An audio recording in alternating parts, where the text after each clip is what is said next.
Hello everyone. पिछली class में हमने क्लास 6 के फर्स्ट चैप्टर वह चिड़िया जो उसका पूरा एक्सप्लेनेशन देखा था। आज हम पार्ट के बारे में देखेंगे और कुछ उसके अभ्यास प्रश्न भी करेंगे। यह कविता लिखा है केदारनाथ अग्रवाल जी ने। तो पार्ट के बारे में बताया गया है। इसमें कवि ने जो चिड़िया की कल्पना की है वह स्वयं के स्वभाव का वर्णन किया है कि उसके अंदर उस टाइप की एक छोटी सी चिड़िया है जो बहुत उत्साही है। उसे अन्न से, यहाँ पे देख सकते हैं, उसे अन्न से बहुत प्यार करती है। वह अपनेपन के साथ कंठ खोलकर पुराने घने जंगल में बेरोक गाती है, मुंह बोली है, एकांत में रहती है और उमंग से भरी हुई है। वो चिड़िया जो है वह उमंग से भरी हुई है। वह नदी से भी नहीं डरती। वह उफनती नदी के विषय में जानकर भी जल की मोती सी बूंदों को चोंच में भर कर लाती है। वह उससे डरती नहीं है उसके पानी से, बल्कि वह इतनी संघर्षी है कि उसके बीच से जाकर पानी निकाल ले आती है अपने चोंच से। और कहते हैं कि उसे स्वयं पर बहुत गर्व है। हाँ, वो काम करती है तो उसे खुद पे गर्व भी है कि हाँ, मैंने ये कर दिखाया। वह साहसी है। उसे नदी से लगाव है। कवि ने अपने भीतर की कल्पित चिड़िया के माध्यम से मनुष्य के महत्वपूर्ण गुणों को उजागर किया है कि मनुष्य अगर कोई कार्य कर रहा है तो उसे स्वयं पर भरोसा होना चाहिए और स्वयं को उसका पूरा योगदान देना चाहिए। इसके बारे में बताया। और फिर अभ्यास प्रश्न देख लेते हैं जो कि कविता से आया हुआ है। पहला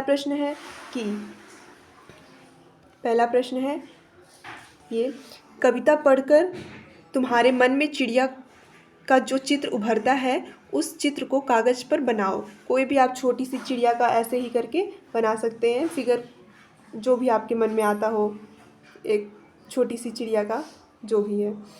फिर सेकंड क्वेश्चन है, तुम्हें कविता का कोई और शीर्षक देना हो तो क्या देना चाहोगे? उपयुक्त शीर्षक सोचकर लिखो। कुछ भी जो भी आपके मन में आ रहा है, उत्साही चिड़िया, बेबाक चिड़िया, कुछ भी जो भी आपके मन में आए वो आप खुद से लिखना है।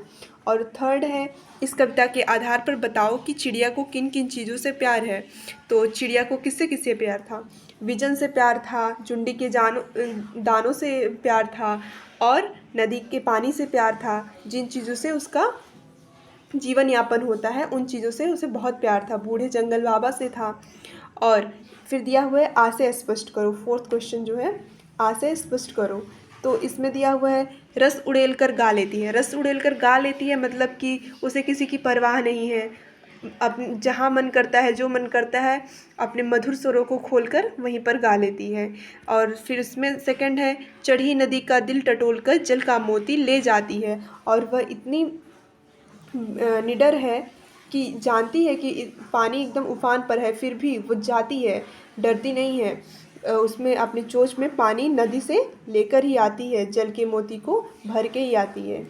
तो आई होप आप लोग को समझ में आया होगा। यही था एक्सप्लेनेशन और इसके बारे में। Thank you.